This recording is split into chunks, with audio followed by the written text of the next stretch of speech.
नमस्कार दर्शकों में एक बार फिर से आपका बहुत बहुत स्वागत है। हाँ, तो आजकल देश में एक ही बात का शोर मचा हुआ है, वो है राजस्थान का चुनाव। जी हाँ, इसीलिए हम सभी को ओपिनियन पोल वीडियो का इंतजार रहता है। आप उन्हें देखकर अपनी जिज्ञासा को भी शांत कर देते हैं। तो इसी चलिए कर लेते हैं मुद्दे की बात। 25 लोकसभा सीटों वाले राजस्थान के 25 सीटों के एग्जिट पोल को लेकर और फलोदी सट्टे बाजार की भावों की बात करते हैं।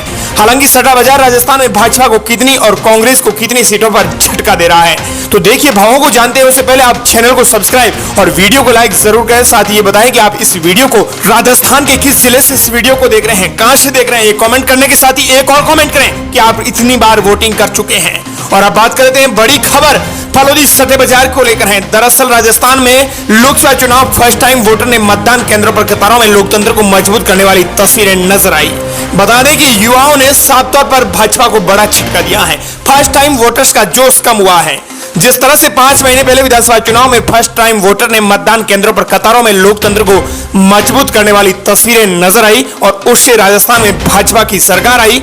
लेकिन 5 महीने यानी 25 दिन के बाद ही 19 अप्रैल को पहले चरण में 12 लोकसभा सीटों पर हुए मतदान के लिए फर्स्ट टाइम वोटर्स का जोश कम हो गया। राजस्थान में लोकसभा चुनाव में पहले फेज की वोटिंग में फर्स्ट टाइम वोटर्स की वोटिंग टर्न आउट ने चिंता बढ़ा दी है। पहले चरण में सिर्फ 55% फर्स्ट टाइम वोटर ही मतदान केंद्र पर पहुंचे हैं। राजस्थान की 25 सीटों की गणित की बात करेंगे, जिसमें कहां पर जाति जिताएगी। बाड़मेर जैसलमेर में कैसा मुकाबला है। पूर्व मुख्यमंत्री और 2 केंद्रीय मंत्रियों की साख कहां लगी हुई है, आखिर क्यों ऐसा हो रहा है। सबसे पहले चलिए बात कर लेते हैं चित्तौड़गढ़ हॉट सीट की। यहाँ पर समीकरण ये कहते हैं कि जोशी को भीतरघात का खतरा है, तो वहीं आंजना की अच्छी पकड़ है। आधा दर्जन से अधिक बार विधायक बन चुके हैं। फलोदी सट्टे बाजार का मानना है कि इस सीट पर भाजपा प्रदेश अध्यक्ष सीपी जोशी के सामने कांग्रेस से गहलोत सरकार के जो पूर्व मंत्री उदयलाल आंजना खड़े हुए हैं। यहाँ विधानसभा चुनाव से ही चंद्रभान सिंह आकिया के साथ उनकी अदावत चल रही है। आकिया का टिकट कटने के बाद उन्हें विधानसभा चुनाव में निर्दलीय के रूप में जीत मिली थी। इस तरह के समीकरणों से जोशी की राह आसान नहीं दिख रही है। यानी सीपी जोशी चित्तौड़गढ़ में फलोदी सट्टे बाजार के मुताबिक भावों में कमी नजर आ रही है। चलिए बात कर लेते हैं भीलवाड़ा सीट के गणित की। यहाँ पर फलोदी सट्टे बाजार क्या कहता है। ब्राह्मण और वैश्य समीकरण की यहाँ पर चर्चा बनी हुई है। कांग्रेस ने पहले यहां से गुर्जर समाज के दामोदर गुर्जर को टिकट दिया था, बाद में वहां से बदल दिया और डॉक्टर सीपी जोशी को प्रत्याशी बनाया। डॉक्टर जोशी के सामने भाजपा से दामोदर अग्रवाल है।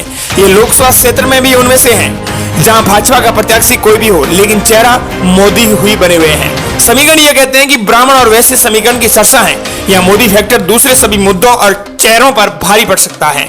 साफ तौर पर आपको बता दें कि यहाँ पर मोदी सीट ये लेते हुए नजर आ रहे हैं। सही बात करते हैं अजमेर सीट के गणित के बारे में।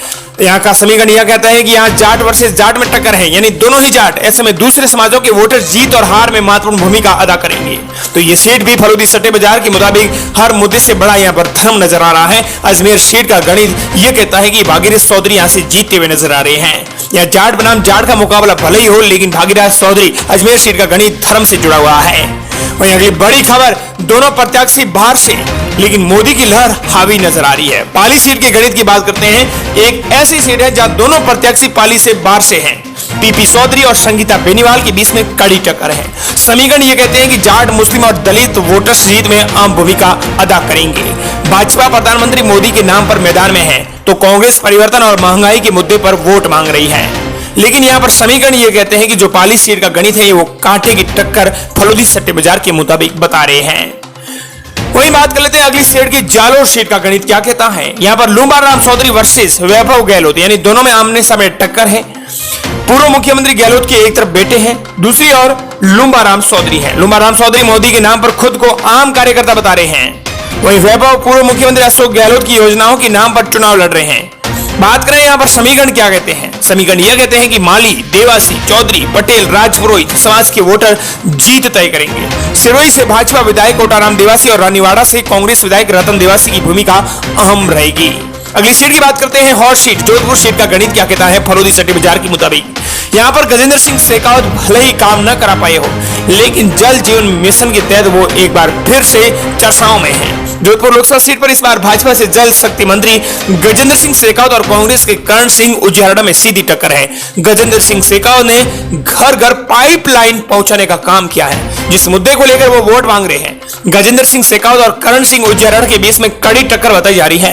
राजपूत समाज के वोट दोनों में बंटने के कारण जाट और बिश्नोई वोटर हार जीत में अहम भूमिका निभाएंगे। फलोदी छठे बाजार के मुताबिक जोधपुर को हॉट सीट माना जाता है। ये एक संभाग भी है। ऐसे में ये सीट बीजेपी के खाते में जाती हुई नजर आ रही है। अगली सीट की बात करें, बाड़मेर जैसलमेर जो सुप्रसिद्ध सीट है। बाड़मेर जैसलमेर एक ऐसी सीट है जो पाकिस्तान बॉर्डर से जुड़ी हुई है। यहाँ पर ये समीकरण त्रिकोणीय है। त्रिकोणीय मुकाबला होने से मूल ओबीसी, अल्पसंख्यक, एससी और एसटी वोट जीत तय करेंगे। 2 जाट उम्मीदवार होने से वोट बंटने की संभावना है। पिछले 10 साल से यहाँ पर भाजपा के पास में ये सीट है। यही कारण है कि भाजपा ने मंत्री रहे कैलाश चौधरी पर विश्वास जताया है। वहीं गठबंधन के बाद रालोपा से कांग्रेस में आए उम्मीदवार बेनीवाल चुनाव लड़ रहे हैं, जो कि सुप्रसिद्ध है। दोनों को टक्कर दे रहे हैं निर्दलीय प्रत्याशी रविंदर सिंह भाटी। 6 महीने पहले ही भाटी से विधानसभा से जीतकर विधायक बने हैं। पहली बार निर्दलीय प्रत्याशी कांग्रेस और भाजपा को टक्कर दे रहा है। यहाँ 62 साल से कोई निर्दलीय प्रत्याशी नहीं जीता है। इससे पहले 1957 में निर्दलीय रघुनाथ सिंह यहाँ पर जीते थे। यह जातिवाद का मुद्दा सबसे हावी बना हुआ है। भाजपा और कांग्रेस दोनों ने जाट प्रत्याशी को टिकट दिया तो राजपूत समाज से भाटी निर्दलीय चुनाव लड़ने पर उतर गए। भाजपा के कैलाश चौधरी मोदी के नाम पर चुनाव लड़ रहे हैं, लेकिन विधानसभा चुनाव में टिकटों के बंटवारे को लेकर जाट समाज में उनका विरोध नजर आ रहा है। इधर उम्मीदवार बेनीवाल को रालोपा के साथ कांग्रेस के वोट बैंक का बड़ा फायदा मिलेगा। यहाँ पर उम्मीद बताई जा रही है कि कांग्रेस पार्टी यहाँ पर आगे नजर आ रही है। वहीं अगली बात करें एक और सीट की, राजस्थान में जो सुप्रसिद्ध हॉट सीट है झालावाड़ बारां की, तो यहाँ पर दुष्यंत सिंह जीतते हुए नजर आ रहे हैं। भाजपा के खाते में ये सीट जाती हुई नजर आ रही है। टोंक सवाईमाधोपुर की बात करें तो बीजेपी कांग्रेस में यहाँ पर सीधा मुकाबला है। कड़ी टक्कर फलोदी छठे बाजार के मुताबिक बताई जा रही है। सुखबीर सिंह जौनपुरिया को मोदी की गारंटी का सहारा मिल रहा है, तो हरीश चंद्र मीणा को सचिन पायलट का साथ मिल रहा है। मीणा गुर्जर और मुस्लिम वोटर निर्णायक यहाँ पर साबित होंगे। बांसवाड़ा सीट की गणित की बात करें तो यहां पर समीकरण ये कहते हैं कि यहां कांग्रेस कार्यकर्ता असहज नजर आ रहे हैं। चुनाव प्रचार में खुद की पार्टी को वोट नहीं देने की अपील ने मुसीबत में डाल दिया है। कार्यकर्ताओं ने प्रचार से दूरी बना ली है। बीजेपी को बीएपी से कड़ी टक्कर मिल रही है। कांग्रेस प्रत्याशी की उपस्थिति से मुकाबला रोचक बन गया है। बीजेपी को इससे बड़ा फायदा होने की उम्मीद है।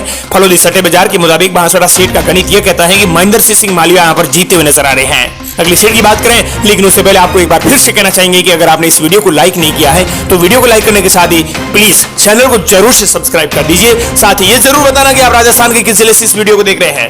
राजसमंद सीट की बात करते हैं तो यहाँ पर महिमा विश्वेश्वर सिंह और दामोदर गुर्जर के बीच में कड़ी टक्कर है। मेवाड़ राज घराने की महिमा विश्वेश्वर प्रत्याशी बनाने से राजपूत वोटों का यहाँ पर ध्रुवीकरण होगा, जिसका बीजेपी को बड़ा फायदा मिल रहा है। क्षेत्र की 8 विधानसभा सीटों पर बीजेपी का कब्जा है। ऐसे में ये सीट फिर से राजसमंद सीट का गणित यह कहता है फलोदी छठे बाजार के मुताबिक ये सीट बीजेपी के खाते में जाती हुई नजर आ रही है।